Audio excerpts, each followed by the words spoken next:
Hello everyone, good afternoon. So in the previous lecture you have learned income from salary we were studying. उसमें से हम लोग ने एक अलाउंसेस पढ़ा था, दैट इज ग्रेचुटी भी हमने पढ़ा। ग्रेचुटी क्या होता है, किसको मिलता है, उसका एलिजिबिलिटी क्या है। तो यहाँ पे एलिजिबिलिटी के लिए हमने डिस्कस कर रहे थे कि मिनिमम 5 साल का जॉब होना चाहिए एंड कंटिन्यूस सर्विस होना चाहिए, है ना। कि जो ऑर्गेनाइजेशन होगी वो कवर्ड होनी चाहिए ग्रेचुटी एक्ट में। इसका जो एक्ट है 1971 का, जो एक्ट है ग्रेचुटी का, 1972 का जो एक्ट है, उसमें बताया है कि कौन सी कंपनी हमारे एक्ट में आती है, कौन सी कंपनी कवर्ड नहीं है। तो आपको वो भी ध्यान देना है।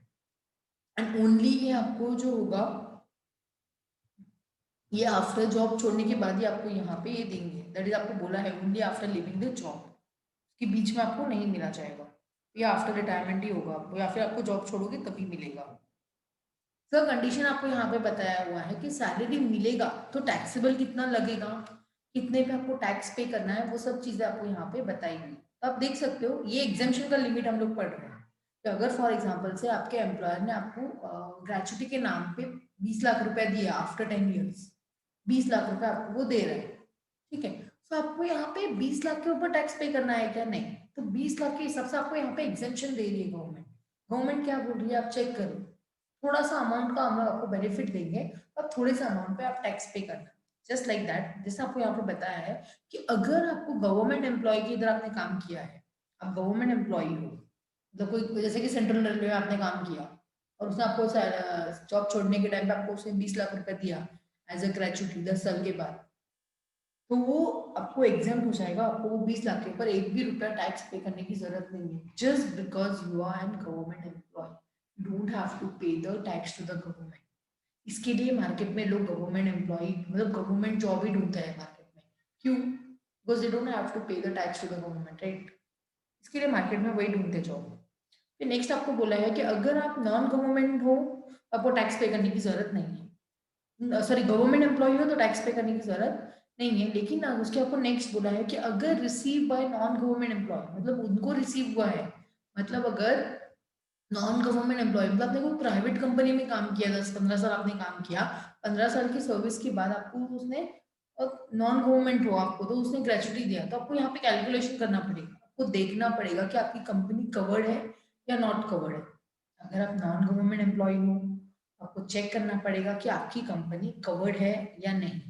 अगर आप बोलते हो कि आपकी कंपनी कवर्ड है, तो यहाँ पे आपको 3 कैलकुलेशन दिया हुआ है, वो आप समझ लो। 3 कैलकुलेशन क्या क्या है, क्या बोला है 3 कैलकुलेशन में, क्या क्या बोला है। लास्ट ड्रॉन सैलरी अपॉन 26, ये जो ब्राउन कलर में मैं उसकी बात कर रही हूँ, last drawn salary upon 26 into 15 into CYS। अभी लास्ट ड्रॉन सैलरी मतलब क्या, जब आपने जॉब छोड़ा, क्योंकि यहाँ पे मैंने आपको बताया कि आपको ग्रेचुटी जो होगा वो लिविंग द जॉब के टाइम पे ही आपको मिलेगा। तो जब आप जॉब छोड़ के जा रहे थे तो आपका सैलरी कितना था लास्ट मंथ। फॉर एग्जाम्पल से आपने दिसंबर में जॉब छोड़ा, तो दिसंबर में सैलरी कितना था आपका, उतना सैलरी आपको यहाँ पे लेना है। सिर्फ लास्ट ड्रॉन सैलरी आपको यहाँ पे लेना है। मतलब फॉर एग्जाम्पल से, क्योंकि समटाइम्स क्या होता है, आपने जॉब ज्वाइन किया है स्टार्टिंग में 10,000 सैलरी से आपने जॉब ज्वाइन किया, जब आप जॉब छोड़ रहे थे तब तक आपका सैलरी 90s में पहुंच गया। तो यहाँ पे आपका लास्ट ड्रॉन सैलरी क्या होगा, फिर 90 वाला जो अमाउंट रहेगा वो आपको यहाँ पे लेना है, इंक्रीमेंट वाला अमाउंट अपॉन 26। अपॉन 26 क्यों कर रही है यहाँ पे कैलकुलेशन पर्पज के लिए गवर्नमेंट, उन्होंने आपको बोला कि हम लोग 4 संडे आपको माइनस कर रहे हैं, क्योंकि आप 4 संडे आप काम नहीं करते, ठीक है।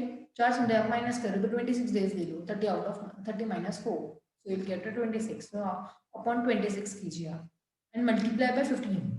If you will multiply by 15, 15 क्यों, कि आपके एम्प्लॉयर ने आपको क्या बोला था कि हम लोग आपको थैंक यू तो बोलना चाहते हैं, लेकिन हम लोग क्या करेंगे, हर महीने की 15 दिन का सैलरी हम लोग आपको एज अ ग्रेचुटी के नाम पे देंगे। खाली थैंक यू बोला था ना आपको, मैंने वो इमेज बताया था अभी। खाली थैंक यू क्या बोल रहे हो आप सर, कुछ तो दो। तो उसने आपको क्या बोला, 15 डेज का एक्स्ट्रा दूंगा, तो 15 डेज का दे रहे हो ना, ठीक है। हम लोग कैलकुलेशन करते हैं, डिवाइड बाय 26 किया तो मुझे एक दिन का अमाउंट मिल गया, एक दिन का मिल गया तो मैं मल्टीप्लाई बाय 15 डेज का कर सकती हूँ, 15 दिन। और उसने बोला था जब तक you have been working with us, जब तक आप काम करोगे, तो कितना साल आपने काम किया है। CYS is complete years of service, CYS complete years of service. जितना साल आपने मेरे इधर काम किया रहेगा उतने का आपको सैलरी मिलेगा, तो मल्टीप्लाई बाय उतना कर लो आप, आपको मिल जाएगा। समझ में आया ये पॉइंट फर्स्ट वाला?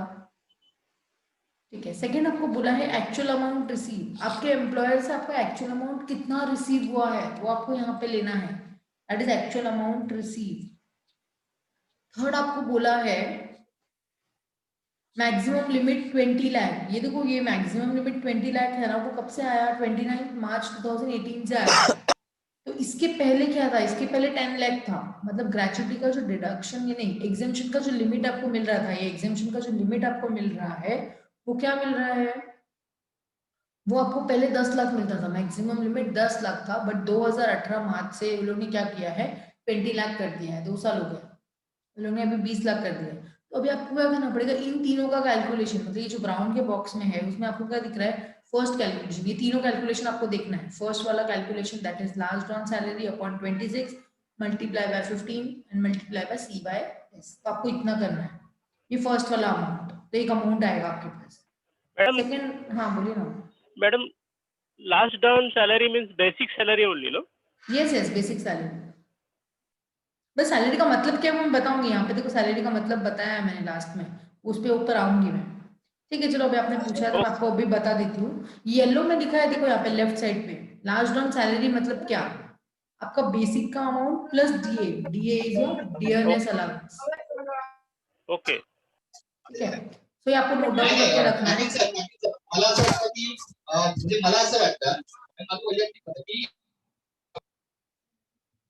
तो यहाँ पे मैंने आपको बताया लास्ट ऑन सैलरी का मतलब क्या है, बेसिक प्लस डी आपको कैलकुलेशन पर्पज में लेना है, और वहाँ पे जो भी रहेगा वो आपको divide by 26 multiply by 15 and multiply by C by S. तो आपको you will get one amount over here. And second amount यहाँ पे आपको कैलकुलेशन पर्पज के लिए जो लेना है that is actual amount receive from your employer, how much you have receive from your employer you have to take in the calculation purpose, ऐसे exemption हुई है। And third point is maximum limit 20 lakh. It was before 10 lakh only, before 29 March 2018 it was 10 lakh, but after that it's become to 20 lakh. Okay, so अभी आपको क्या करना पड़ेगा, ये तीनों का जो कैलकुलेशन आपने किया इसमें से whichever is lower कौन सा है, whichever is lower आपका कौन सा रहेगा वो आपको यहाँ पे डिडक्शन पर्पस, एग्जाम्पशन पर्पस के लिए लेना है। फॉर एग्जाम्पल से अज्यूम करो कि आपके एम्प्लॉयर ने आपको 20 lakh rupees, sorry 25 lakh rupees as a gratuity दिया। जस्ट अज्यूम करना after 10 years, sorry after 33 years, आपने 33 इयर्स एक कंपनी में काम किया, जस्ट एग्जांपल लो कि इतना काम करोगे तभी आपको अमाउंट एक लमसम में मिलेगा ना यार। आपने एज्यूम करो कि आपने 33 इयर्स एक कंपनी में काम किया तो आपको 25 कितना, हाँ ठीक है 25 लाख आपको लोगों ने ग्रेचुटी दिया। अभी आप क्या करोगे, 25 lakh is actual amount receive, बरोबर, वो 25 लाख पे आपको टैक्स पे करने की जरूरत नहीं है। अभी आप क्या करोगे, आपको क्या करना है वहां पे, वो अमाउंट माइनस करना है। मतलब ये तीनों का जो कैलकुलेशन किया है आपने, इस इन तीनों में से विचएवर इज लोअर कौन सा है। फॉर एग्जांपल से आपका लास्ट ऑन सैलरी वगैरह का आपने कैलकुलेट किया तो 10 लाख रुपए अमाउंट आ रहा है। एक्चुअल अमाउंट रिसीव कितना है, 25 लाख आपको बताया अभी, एंड मैक्सिमम लिमिट है 20 लाख। तो इन तीनों में से सबसे कम कौन सा है, 10 लाख, 25 लाख या 20 लाख, 10 लाख। तो अभी आप क्या करोगे, विचएवर इज लोअर जो रहेगा वो आपको एक्चुअल रिसीव में से माइनस करना है, बाकी का जो बचा उसके ऊपर आपको टैक्स पे करना है। That means you have receive from your employer that is 25 lakh you have receive, and यहाँ पे तीनों में से ये जो है तीनों में से 10 लाख जो सबसे कम था वो आपको यहाँ से माइनस करना है। दैट मीन्स 15 लाख पे आपको टैक्स यहाँ पे पे करना है। समझ में आया ये आपको। नेक्स्ट आपको बोला है कि not covered under payment of gratuity act, not covered under payment of होगा। यहाँ पे इसका मतलब क्या है, इसका मतलब ये है कि आपकी कंपनी कवर्ड नहीं रहेगी अगर, तो आपको एग्जाम्पशन पर्पस के लिए कैसे चेक करना है, ये चेक करने का कभी करने का जब आपकी कंपनी कवर्ड है या नहीं वो आपको चेक करने का मिलने के बाद। अगर आप बोलते हो कि आपकी कंपनी कवर्ड है तो आप ये 3 वाला स्टेप फॉलो करो। अगर आपकी कंपनी कवर्ड नहीं है तो ये आप 2 स्टेप, यहाँ पे भी 3 स्टेप है वो आपको फॉलो करना है। इन लोगों ने क्या बोला है आपको, average salary, average salary multiply by C Y S divide by 2 आपको यहाँ पे करना है, तो आपको यहाँ पे मिल जाएगा। तो अगर आपकी कंपनी कवर्ड नहीं है तो आपको क्या चेक करना है, आपकी एवरेज सैलरी कितना है। एवरेज सैलरी का मतलब आपको यहाँ पे बताया है कि सैलरी क्या मतलब क्या है। सैलरी का मतलब यहाँ पे बताया है कि basic plus DA plus fix commission. Sometimes क्या होता है पता है, कोई सैलरी भी मिलती है, किसी को बेसिक सैलरी भी मिलता है, किसी को डीएनएस अलाउंस भी मिलता है, किसी किसी को कमीशन बेस पे भी काम करते लोग, कि आपका टर्नओवर जितना होगा ना सर उसका 2% कमीशन मैं लूंगी, फिक्स है। कोई मैं आपकी कंपनी में काम करती हूँ, नहीं तो नहीं करूँगी। मतलब ये जरूरी नहीं है, होता है बहुत कम होता ही है। वो बोलेगा मैं तो आपको सैलरी भी दे रहा हूँ, ये भी दे रहा हूँ, अब कंपनी का टर्नओवर भी तुम रख लोगे तो मैं क्या यहाँ पे बैठा हूँ, क्या करूंगा मैं। तो समटाइम बहुत कम होता है कि कोई कमीशन वगैरह भी दे रहा है, बट अगर है तो आपको कैलकुलेशन पर्पज के लिए अगर आपको लेना है तो यहाँ पे आपको वही बताइए, तो एक्चुअल अमाउंट रिसीव और मैक्सिमम लिमिट तो दोनों का सेम रहेगा, सिर्फ कैलकुलेशन इतना अलग हो गया है कि यहाँ पे हम लोग लास्ट टर्म का कैलकुलेशन करते हैं और यहाँ पे हम लोग को क्या करना है, एवरेज सैलरी करना है। एवरेज सैलरी आप निकालोगे, एवरेज सैलरी मतलब आपको लास्ट 10 मंथ्स का एवरेज करना है यहाँ पे, और इंटू CYS करोगे, जितना आपने मेरे तक काम किया होगा डिवाइड बाय 2। ठीक है, तो उतना ही हम लोग आपको देंगे। तो सेम वे करना है आपको, एक्चुअल अमाउंट कितना मिला है और ये तीनों में से कैलकुलेशन में सबसे कम क्या है उसके ऊपर आपको माइनस करने के बाद आपको टैक्स पे करना है। तो ये पोगा का कैलकुलेशन था।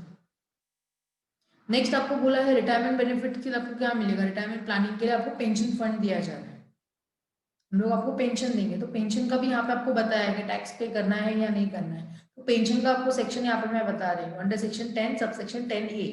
ग्रेचुटी का क्या था, अंडर सेक्शन 10 सब सेक्शन 10, ये 10 का A है, ग्रेचुटी सिर्फ 10-10 था, ये 10-10A है। सो पेंशन आपको यहाँ पे बोला है, लाइफ स्पेसिस उसका आपल्याकडे कोटेशन आलेलं आहे। सो अगर आपको पेंशन मिला है तो उसके लिए आपको चेक करना पड़ेगा कि पेंशन आपको कैसे मिला है।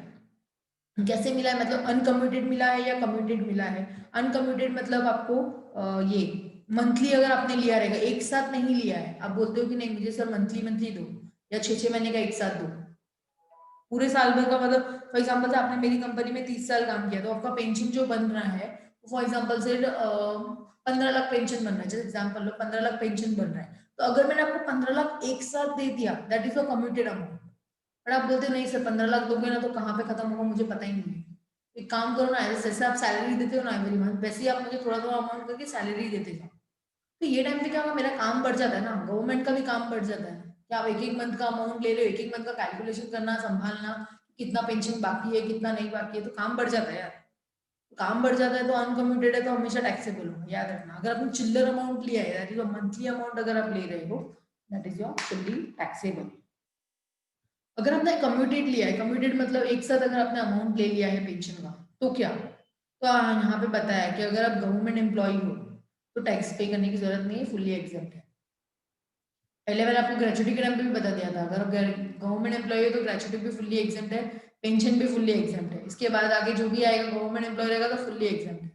लेकिन अगर अनकम्यूटेड अगर आप ले रहे हो तो हम लोग ये नहीं देखेंगे whether you are government employ और not, you have to pay tax to the government, always taxable if you are taking pension अनकम्यूटली।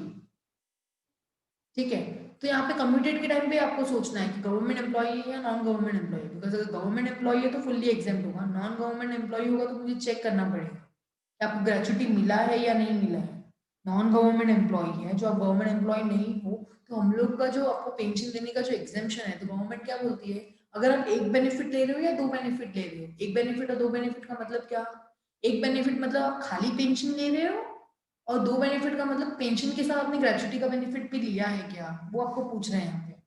अगर आप बोलते हो कि आप नॉन गवर्नमेंट एम्प्लॉय हो और अगर आपने 100% कम्यूट कर लिया है, तो हम लोग चेक करेंगे, अगर आपने ग्रेचुटी मिला है और प्लस आप पेंशन भी ले रहे हो, तो आपका टोटल पेंशन का 1/3 अमाउंट विल बी एक्सेप्ट। मतलब फॉर एग्जाम्पल से आपका ग्रेचुटी का अमाउंट है, पेंशन का अमाउंट है 6 लाख, और आपने ग्रेचुटी के साथ साथ आपने इसके पहले पेंशन का भी बेनिफिट लिया हुआ है, तो यहाँ पे क्या बोला है, आपने पेंशन भी लिया है ग्रेचुटी का बेनिफिट भी ले रहे हो, तो पेंशन में थोड़ा सा बेनिफिट हम आपको कम कर देते हैं। दैट इज बोलते हैं कि जितना भी अमाउंट आपको मिला है उसका 1/3 आपको लिए एग्जाम्प्ट है। मतलब आपको 6 लाख रुपीज पेंशन था, एज्यूम करो कि आपको 6 लाख रुपीज पेंशन है, तो 6 लाख का 1/3 आप माइनस कर दो, that is your 2 lakh amount आप माइनस कर दो, तो 6 लाख में से 2 लाख माइनस करोगे तो 4 लाख का आपको टैक्स पे करना पड़ेगा। ठीक है, लेकिन आप बोलते हो नहीं नहीं मुझे पेंशन ही मिल रहा है, ग्रेचुटी नहीं मिला है, मेरा मेरा एम्प्लॉयर मुझे ग्रेचुटी नहीं दे रहा है, मैंने ग्रेचुटी का बेनिफिट नहीं लिया है, सिर्फ पेंशन मिल रहा है। ठीक है, अगर सिर्फ पेंशन मिल रहा है तो हम लोग आपको ज्यादा बेनिफिट देंगे, that is your half amount, total amount का half amount, that is 6 lakh में से 6 लाख में से आपको क्या करना पड़ेगा, 3 लाख माइनस करना है, हाँ 3 लाख पे टैक्स पे करना है। सी 1/3 मतलब थोड़ा कम बेनिफिट दे रहे हैं और हाफ मतलब ज्यादा बेनिफिट हम आपको दे रहे हैं। समझ में आया ये वाला पॉइंट? आपको क्लियर हुआ सब लोग को? Yes ma'am. मैडम ये नॉन गवर्नमेंट एम्प्लॉय का थोड़ा वापस समझाइए। Okay, if you are not government employ and you are getting the pension amount ना, और अगर आपने वो कम्यूट कर लिया है, कम्यूट मतलब एक साथ अमाउंट ले लिया, फॉर एग्जांपल आप एबीसी लिमिटेड की एम्प्लॉय हो और आपने उनको बोला कि मतलब आपने उनके इधर पूरा काम किया, आप जॉब छोड़ के जा रहे थे तो उन्होंने आपको पेंशन दिया। अगर आपने पेंशन लिया और इसके पहले आपके एम्प्लॉयर ने अगर आपको ग्रेचुटी भी दिया होगा, तो यहाँ पे आपको क्या बोला है? दोनों चीजें बोली है।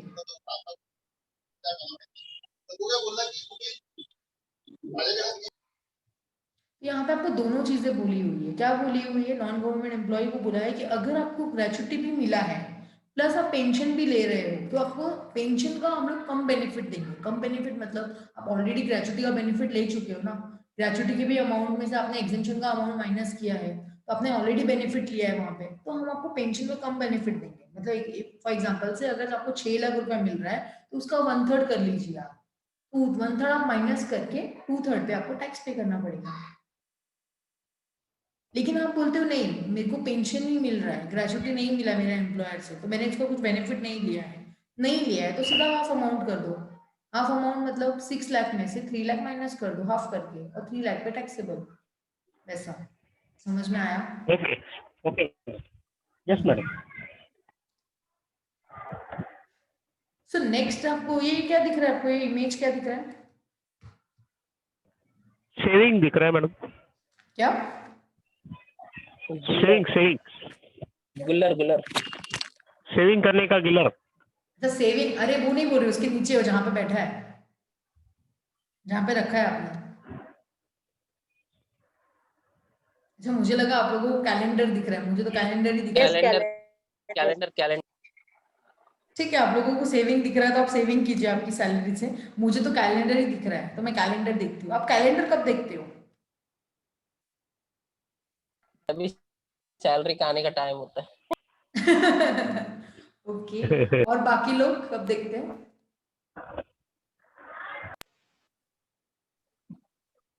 बाकी लोग कब देखते हो आप लोग? फिर मैं बताऊंगी मैं कब देखती हूँ। छुट्टी रहेगा या तो कुछ त्योहार रहेगा। बट ऑब्वियस वही होता है, और क्या। सैलरी का डेट तो मुझे पता ही है यार, टैक्स वो आएगा ही, वो तो मुझे क्या। टैक्स भरने के दिन। नहीं नहीं, उतना सब नहीं, उतना नहीं देखते हम लोग। हाँ, वो क्यों, वो टैक्स का दिन क्यों देखूं मैं? उधर उस दिन तो मेरा पैसा जाएगा मेरे जेब से, तो मैं क्यों देखूं? सेविंग जब भी मैच्योरिटी होता है कभी, वो देखने के लिए ओके, डेट। ठीक है। आप लोग बहुत के लिए मतलब बहुत टाइम के लिए ये सब देखते हो, मतलब बहुत कामों के लिए आप कैलेंडर चेक करते हो, मुझे पता चल गया। बट मैं तो यहाँ पे कैलेंडर नॉर्मली देखती हूँ जब मैं जॉब करती हूँ, तो मैं क्यों देखती हूँ? नॉर्मली यहाँ पे हम लोग देखते हैं कि छुट्टी कब आ रहा है यार, बहुत पक जाते हैं यार काम कर करके, छुट्टी चाहिए यार। यस तो नॉर्मली मैं तो मैम। उसके लिए ही देखती हूँ, नॉर्मली इसके लिए ही देखा जाता है मेन तो।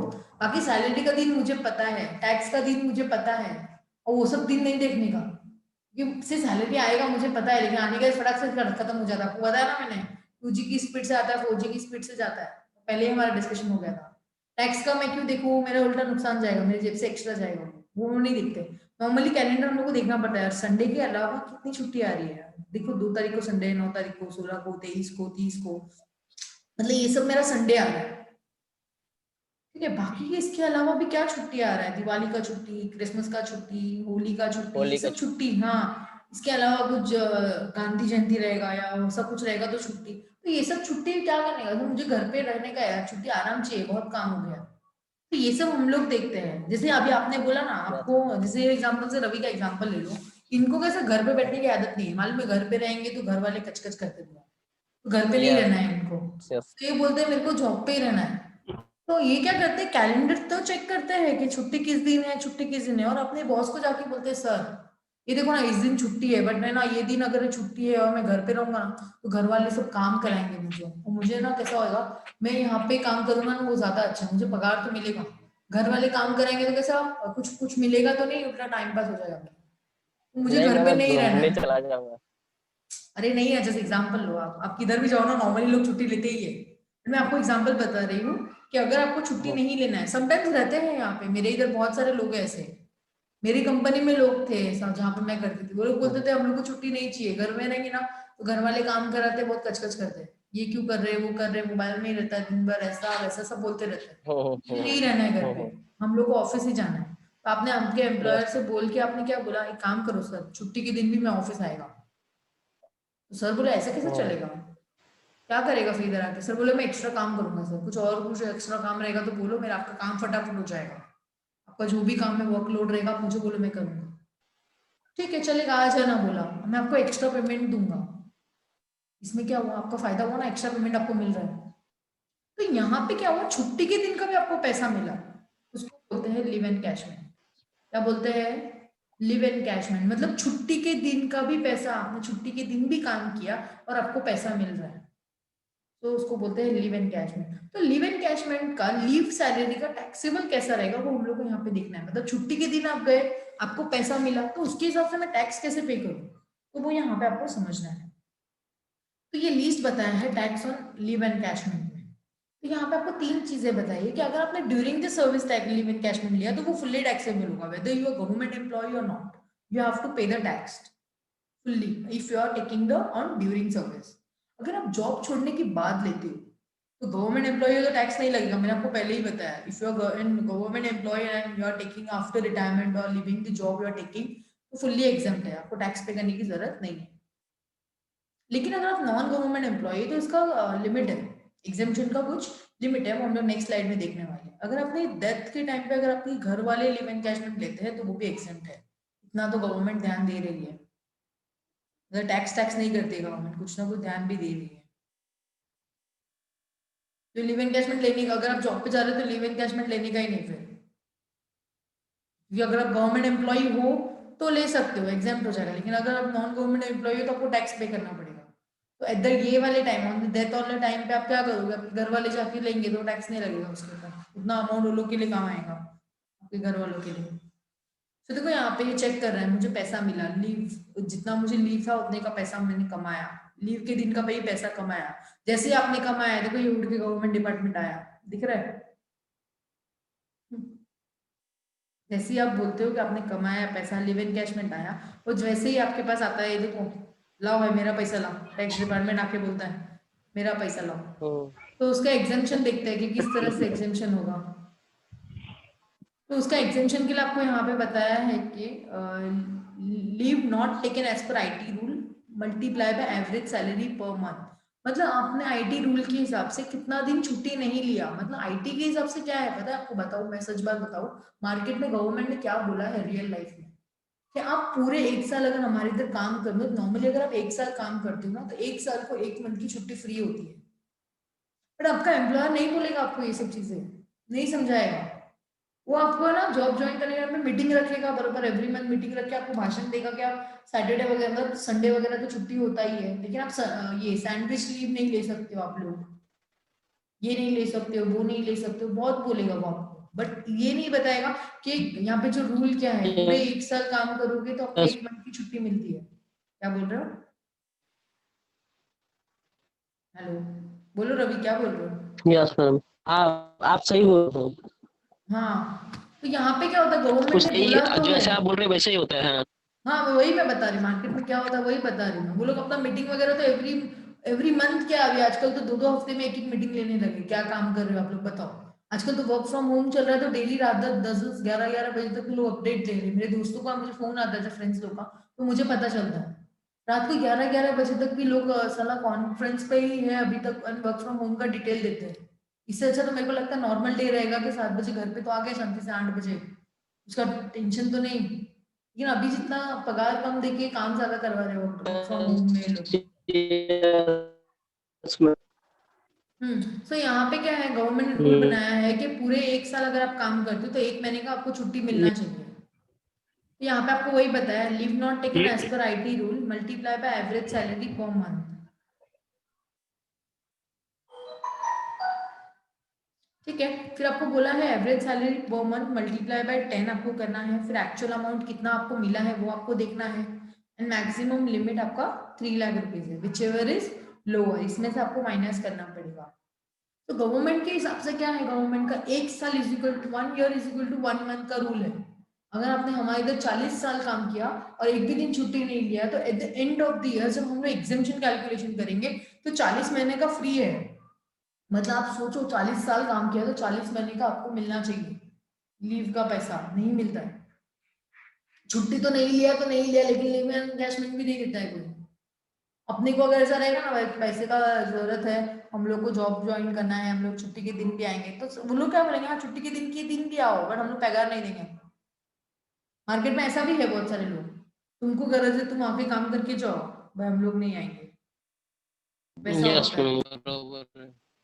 फिर सैलरी का आपको मतलब पता है कि कैलकुलेशन पर्पज में आपको सैलरी को किस किस को लेना है। जब आप कैलकुलेशन करोगे एवरेज सैलरी जब आपको करना होगा, तो एवरेज आपको लास्ट 10 मंथ्स का एवरेज करना है, और basic plus DA plus fix percentage अगर कुछ रहेगा तो आप उसको कैलकुलेशन पर्पज में आप ले सकते हैं। तो ये आपका कैलकुलेशन पर्पज बताया है जस्ट अमाउंट मैंने। तो आपको याद रखना है कि लीव एनकैशमेंट में मैक्सिमम लिमिट 3 लाख है। एंड पेंशन का भी आपको याद रखना है, आपको ऑब्जेक्टिव में काम आएगा ये सब चीजें।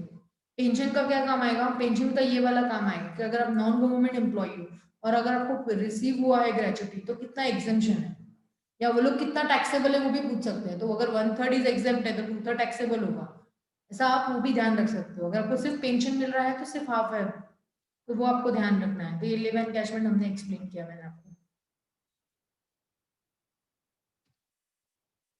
नेक्स्ट आ रहा है retrenchment under the industrial dispute act. तो यहाँ पे आपको एक एक्ट बताया है कि नॉर्मली क्या होता है पता है, रिटायरमेंट के टाइम पे ये रिट्रेचमेंट जो है, यहाँ पे देखो क्या बोला है आपको, तो termination by the employer of the service of workman. यहाँ पे क्या होता है, आपका एम्प्लॉयर ना आपको टर्मिनेट करके बोल देता है, भगा देता है, कुछ भी रीजन देके वो आपको भगा देगा। जब आपको ये सच सिचुएशन कब हुआ, ये अभी लॉकडाउन में हुआ, कोविड के टाइम पे ये सब चीजें हुई है मार्केट में। कॉस्ट कटिंग करना था, सबको निकाल दिया एम्प्लॉयर ने बिना इंटीमेट करके। रीजन पूछा तो कुछ भी रीजन दे दिया कि तुम काम नहीं करते हो, तुम ये नहीं करते हो, ये नहीं वो नहीं, वो लोग आपको बताते हैं। बट रीजन जो होना चाहिए वो नॉर्मली आपको क्या होना चाहिए, जेन्युइन रीजन देना चाहिए। बट हम लोग को तो, मैं आपको सच बताऊं कि मेरे फ्रेंड्स लोग में ऐसे बहुत सारे लोग हैं जिन लोग को विदाउट इंटीमेट करके भी वो लोग को जॉब से निकाल दिया, and they are at home only still without intimate करके। मार्केट में लोग बहुत सारे हैं। अगर आपको किसी ने इंटीमेट ही नहीं किया तो कॉम्पनसेशन क्या करेगा वो, सोचो आप। लेकिन अगर किसी ने आपको इंटीमेट करके निकाला तो आप बोलोगे नहीं सर मेरा तो यही जॉब से चलता है, दूसरा कुछ है ही नहीं। तो ये सब अगर आपने बोला तो सब कंपनी तो नहीं देगी, बट कोई कोई एम्प्लॉयर रहेगा आपको ऐसा लगता है तो वो बोलेगा चल ठीक है भाई, तू नया जॉब ढूंढेगा ना, तब तक तू एक काम करिए 50,000 रख। तो 50,000 उसने आपको रिट्रेसमेंट कॉम्पनसेशन के नाम पे दिया, तो वो भी आपके लिए टैक्सेबल है यहाँ पे। तो आपको यहाँ पे अमाउंट बताया हुआ है। अमाउंट क्या बताया है, 3 लाख, मतलब अमाउंट क्या है हम लोग देखते हैं। मेरे हिसाब से नॉर्मली 5 लाख का अमाउंट दिया है कि अगर 5 लाख तक है तो एग्जाम्प्ट है, उसके ऊपर रहेगा तो आपको टैक्स पे करना पड़ेगा। मतलब कोई एम्प्लॉयर ने आपको 7 लाख रुपए दिया है as a retirement benefit, 7 lakh रुपए दिया तो उसमें से 5 लाख एग्जाम्प्ट है, बाकी 2 लाख पे आपको टैक्स पे करना पड़ेगा। तो रिट्रीटमेंट कॉम्पनसेशन में क्या होता है, आपका एम्प्लॉयर आपको निकाल देता है जबरदस्ती कॉस्ट कटिंग के लिए। वॉलंटरी रिटायरमेंट में क्या होता है, आप अपनी खुद की मर्जी से जाते हो और वो आपको कॉम्पनसेट कर रहा है यहाँ पे, तो भी 5 लाख तक एग्जेम्प्ट है। ये वॉलंटरी मतलब वीआरएस जिसको बोलते हैं, जो खुद की मर्जी से रिटायर होते हैं। एंड रिट्रीटमेंट मतलब कॉस्ट कटिंग के लिए आपको निकाल दिया जाता है, भाग जाओ यहाँ से। देखो इमेज में भी लिखा है भागो यहाँ से, आपका एम्प्लॉयर बोल रहा है वैसा। यहाँ पे आपको मैंने बताया है कि कितना अमाउंट एग्जेम्पशन है। रिट्रेसमेंट कॉम्पनसेशन में आपको चेक करना है कि एक्चुअल अमाउंट कितना रिसीव हुआ है, मैक्सिमम लिमिट 5 लाख है। अब देख लो एक्चुअल कितना मिला है। जैसे मैंने आपको फर्स्ट एग्जांपल दिया तो उसने आपको 50,000 ही दिया था, जो आपको 5 लाख से कम है, तो आपको टैक्स पे करने की जरूरत नहीं है। लेकिन सेकंड एग्जांपल में मैंने आपको बोला 7 लाख दिया है, तो 5 लाख तक एग्जेम्पशन है, 2 लाख पे आपको टैक्स पे करना पड़ेगा दोनों के लिए। रिट्रेसमेंट मतलब आपका जबरदस्ती निकाल दे, यह भी हुआ है, तो रियल वाला है, कोविड के टाइम पे सबको हुआ है, जबरदस्ती आधे लोगों को निकाल दिया। तुम फोन करके पूछते तो बोलता है अभी जरूरत नहीं है। तो ये क्या बात हो गई, जिसका वही जॉब पे चलता रहेगा घर उसका उसका क्या। बट कोई सोचता नहीं है उतना मार्केट में, ठीक है। तो वॉलेंट्री मतलब अपनी खुद से ऐसा लगता है भाई 40 साल की उम्र में ऐसा खुद से ही लग रहा है आपको कि अभी नहीं, अभी काम नहीं होगा, अपने बॉस को बोलोगे तो समटाइम्स वो आपको सोच के देगा कि यार हाँ अभी 40 साल की उम्र में इसको ऐसा लग रहा है, बाकी के 20 साल के लिए इसको कुछ तो कुछ कॉम्पनसेट करना चाहिए, वो दे देगा आपको थोड़ा बहुत अमाउंट। फिर नेक्स्ट आपको यहाँ पे बोला है बोनस। बोनस याद रखना, बोनस अगर आपको हाथ में मिला होगा तो ही टैक्सेबल है, bonus is taxable at receipt only. इसकी भी स्टोरी है बहुत बड़ी, रियल लाइफ में हुआ है ये सब चीजें। मार्केट में बोनस देते नहीं थे, सिर्फ डिक्लेयर कर लेते थे, और सिर्फ डिक्लेयर कर देते थे, और मतलब डेट बता देते थे कि आपको 15 दिन के बाद आकर मीटिंग हुआ एक, और मीटिंग में बोलते थे 15 दिन के बाद आके बोनस लेके जाना, दिवाली बोनस या फिर नॉर्मल कोई भी बोनस देना है, अच्छा प्रॉफिट हुआ तो बोनस देना है, ऐसा कुछ भी रहेगा। तो पहले सिर्फ डिक्लेयर करते थे और गवर्नमेंट को टैक्स पे कर देना पड़ता था, क्योंकि ड्यू और रिसीवेबल अर्लियर ना, आपको पता है ना, पॉइंट मैंने आपको पहले ही बताया, ड्यू हो गया तो आपको देना पड़ेगा। दिवाली का बोनस बोला है तो दिवाली आके गई मतलब ड्यू हो गया, आपको देना पड़ेगा टैक्स, ऐसा। बट लोगों को यहाँ पे नुकसान होने लगा, गवर्नमेंट को तो टैक्स मिलता गया, पर यहाँ पे लोगों ने कंप्लेन किया, कुछ तो बहुत इश्यू हुआ, तब से गवर्नमेंट ने बोला है कि अगर आपने एक्चुअली बोनस आपके हाथ में मिला होगा तो ही आप टैक्स पे करो। और इसका लिंक गवर्नमेंट ने एम्प्लॉयर को भी बोला है कि आप बोनस का एज ए एक्सपेंसेस बिजनेस में अगर आप क्लेम करना चाहते हो तो अगर आपने एक्चुअली पेड किया होगा तो ही आप क्लेम कर सकते हो। ये हमारा थर्ड टॉपिक में आएगा, वो हम लोग देखेंगे। नेक्स्ट आपको बोला है हाउस रेंट अलाउंस। ये हाउस रेंट अलाउंस क्या होता है, मतलब समटाइम्स क्या होता है, आप फॉर एग्जाम्पल आप पुणे में रहते हो और आपका मुंबई का जॉब किधर है, मुंबई में है, आपको बुलाया आपके एम्प्लॉयर ने पुणे से, आप मुंबई आ जाओ, आपने बोला कि मैं फ्राइडे तक ही काम करूंगी, या फ्राइडे नाइट को निकल जाते हो डेली और मंडे मॉर्निंग में वापस मुंबई आ जाते हो, पुणे जाके रहते हो आप मॉम डैड के पास। तो यहाँ पे क्या हुआ, एक दिन आप जैसे ही फ्राइडे निकले और सैटरडे को आपको बॉस का फोन आया कि काम है करके, आपने फोन रिसीव नहीं किया, संडे को कॉल आया आपने फोन रिसीव नहीं किया, आप जैसे ही मंडे ऑफिस में आए आपको वो पूछ रहा है कि आपने फोन रिसीव नहीं किया 2 दिन। सर नहीं, मैं 2 दिन छुट्टी पे रहता हूँ तो मैं अपने घर वालों के साथ रहता हूँ, मैं फोन नहीं रिसीव करता। तो आपका एम्प्लॉयर भड़क गया, वो बोला अरे यार ऐसे कैसे चलेगा, कुछ काम रहेगा तो फोन तो रिसीव करेगा। नहीं सर, ये मेरा पर्सनल टाइम होता है, मैं आपको फोन नहीं रिसीव कर सकता हूँ, ये टाइम पे हम लोग नहीं उठाते कॉल। तो उसने बोला इसमें तो नुकसान होगा, अभी क्या करें, और उसको गरज है आपकी, आप अच्छा काम करते हो तो आपको जॉब से तो नहीं निकालेगा। तो उसने क्या बोला, एक काम कर, चल मुंबई में ही घर ले लेते, नॉट घर ले ले, मैं रेंट पे दे देता हूँ तेको, तू रेंट पे ही घर देख ले किधर, मैं तेको रेंट का पैसा भी देने को रेडी हूँ, क्योंकि काम मुझे गरज है, गरज हमको है एम्प्लॉयर को, तो आपको वो देगा हाउस रेंट अलाउंस, घर रहने के लिए आपको देगा। तो इनकेस अगर आप सी नॉर्मली यहाँ पे आपको बताया हुआ है कि आपके एम्प्लॉयर ने दिया आपको रहने के लिए घर, तो आपका इनकम है ना, नॉर्मली अगर वो नहीं देता, अगर अगर आपने घर भाड़े पे लिया होता तो आपका एक्सपेंसेस होता, एक्सपेंसेस होता तो कुछ नहीं, और आपका एक्सपेंसेस नहीं हुआ ना, मतलब आपने उतना पैसा बचाया, उतना पैसा बचाया मतलब टैक्स पे करो, एचआरए पे भी टैक्स लगता है, आपको यहाँ पे ये समझना है। समटाइम्स क्या होता है, आप मान गए चलो मैं मुंबई में पुणे में रहता हूँ, मुंबई में रह लेंगे, चलो रेंट पे, इसको बोलता हूँ मैं रेंट पे लूंगा और रेंट का पैसा मैं मेरे बॉस से ले लेता हूँ, अपने दिमाग चला के आपके पहचान वाले के इधर ही रहने लग गया, वो आपसे रेंट नहीं ले रहे हैं। फॉर एग्जाम्पल से आपकी मासी का ही घर है यहाँ पे और आप यहाँ पे ही रहने लग गए, अपने एम्प्लॉयर को नहीं बताया, आप खुद के घर में ही रहने लग गए यहाँ पे, इनकम तो हुआ ना भाई, इनकम हुआ तो टैक्स तो लगेगा ही, तो यहाँ पे आपको वो भी ध्यान रखना है, टैक्स होगा। पर यहाँ पे एचआरए का एग्जेम्पशन लिमिट आपको बताया हुआ है कि कितने पे कितना टैक्स लगना है, तो एचआरए का ये एग्जेम्पशन लिमिट है, rent paid minus 10% of your salary, first calculation है। सेकंड आपको बोला है कि अगर आप मेट्रो सिटी में रेंट पे रहते हो तो 50% ऑफ सैलरी एग्जेम्पशन पर्पज के ले लो, अगर आप नॉन मेट्रो में रहते हो तो 40% एग्जेम्पशन पर्पज के ले लो। नेक्स्ट आपको बोला है एक्चुअल अमाउंट रिसीव, ये तीनों में से सबसे कम जो रहेगा उसका आपको एग्जेम्पशन लिमिट माइनस करने मिलेगा। रेंट पेड आपने कितना पे किया है पूरे 12 साल 12 महीने का, वो आप चेक करो, आपका सैलरी कितना है वो आप यहाँ से देखो, सैलरी का मतलब बताया है मैंने, basic DA and fix amount जो भी आपका रहेगा वो आपको यहाँ पे लेना है। मेट्रो सिटी मतलब 4 मेट्रो सिटी है, मुंबई, दिल्ली, चेन्नई एंड कोलकाता, अगर आप 4 जगह पे किधर रहते हो तो 50%, एल्स 40%, तो आपको ये इंपॉर्टेंट है, आपको ये याद रखना है। और एक्चुअल अमाउंट कितना रिसीव है, तो ये विचेवर इज लेस में जो अपनी तीनों में से सबसे कम जो अमाउंट आएगा वो आपको एग्जेम्पशन पर्पस के लिए माइनस करना है। समझ में आया? So this was an HRA. We'll continue in the next lecture. मुझे आपको आगे का बहुत सारा पढ़ाना है इनकम फ्रॉम सैलरी में, so we'll cover in the next lecture. Thank you.